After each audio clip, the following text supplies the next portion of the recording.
வணக்கம் மக்களே. இன்னைக்கு நம்ம என்ன பார்க்க போறோம்னா, அதிமுகவில் இணைந்த மறுநாளே திமுகவில் இணைந்த காயத்ரி ரகுராம் முதலமைச்சர் ஸ்டாலின் வழங்கிய முக்கிய பதவி. அதாவது நடிகையும் நடன இயக்குனருமான காயத்ரி ரகுராம் அவர்கள் அதிமுகவில் இணைந்து உள்ளார்.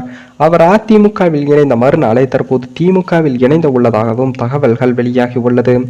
அதிமுக பொதுச் செயலாளர் எடப்பாடி பழனிசாமியை நேரில் சந்தித்து பூங்கொத்து கொடுத்து அதிமுகவில் தன்னை இணைத்துக் கொண்டார். தமிழில் சார்லின் சாப்பிள், ஸ்டைல், பரசுராம், விசில் உள்ளிட்ட படங்களில் நடித்த காயத்ரி ரகுராம் நடன இயக்குநராகவும் இருந்து வருகிறார். அது மட்டுமில்லாமல் கமலஹாசன் தொகுத்து வழங்கிய பிக் பாஸ் நிகழ்ச்சியிலும் பங்கேற்று பிரபலமடைந்தார். அதே நேரத்தில் காயத்ரி ரகுராம் அவர்கள் பாஜகவில் இணைந்தார். பிரதமர் நரேந்திர மோடியின் கொள்கையை ஆதரித்து சமூக வலைதளத்தில் கருத்துக்களும் பதிவிட்டு வந்தார். 2019ஆம் ஆண்டு அவருக்கு அப்போதைய தமிழக பாஜக தலைவர் தமிழிசை சவுந்தரராஜனுக்கும் இடையே கருத்து வேறுபாடும் ஏற்பட்டது. அதே போல காயத்ரி ரகுராம் திடீரென அரசியலில் இருந்து விலகுவதாகவும் அறிவித்தார். நான் அரசியலிலிருந்து விலகி வெளியில் இருந்து எல்லாவற்றையும் கற்றுக்கொள்ள விரும்புகிறேன் என்றும் அதற்காக கொஞ்சம் இடைவெளி எடுத்துக்கொள்கிறேன். நான் எந்த கட்சியையும் ஆதரிக்கப் போவதில்லை என்றும் கூறினார். அதற்கு அடுத்த நாளே தான் பாஜகவில் நீடிப்பதாகவும் கூறினார். அதே போல எல் முருகன் பாஜக மாநில தலைவராக இருந்தபோது காயத்ரி ரகுராமிற்கு எந்த சிக்கலும் வரவில்லை. அவருக்கு பிறகு மாநில தலைவராக அண்ணாமலை நியமிக்கப்பட்ட பிறகு காயத்ரி ரகுராம் ஓரங்கட்டப்பட்டார். கடந்த 2022ஆம் ஆண்டு நவம்பர் மாதம் காயத்ரி ரகுராம் பாஜகவில் இருந்து நீக்கப்பட்டார். அதன் பின் கட்சியை நீக்கிவிட்ட பின்னர் செய்தியாளர்களிடம் சந்தித்த காயத்ரி ரகுராம் அவர்கள் தன்னுடைய தரப்பு விளக்கத்தையும் அளித்தார்.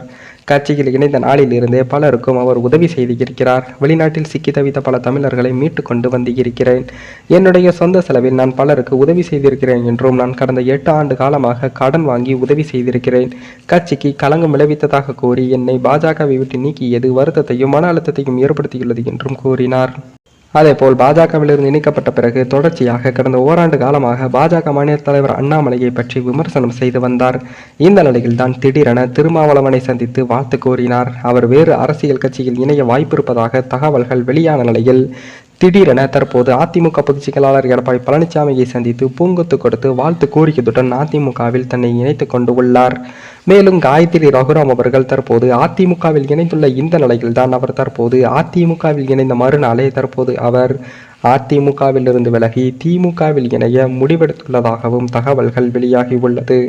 இது தற்போது அதிமுக தரப்பான எடப்பாடி பழனிசாமிக்கு அதிர்ச்சியையும் ஏற்படுத்தியுள்ளது. மேலும் இந்த வீடியோ ஏதோ ஒரு விதத்தில் உங்களுக்கு பிடித்திருக்கும் என்று நினைக்கிறேன். நம்ம சேனலுக்கு புதிதாக வீடியோ பார்க்கிறீர்கள் என்றால் மறக்காமல் சப்ஸ்கிரைபர் பண்ணிவிட்டு பாருங்கள். இன்னொரு வீடியோவில் சந்திக்கும் வரை நான் உங்கள் தமிழ்.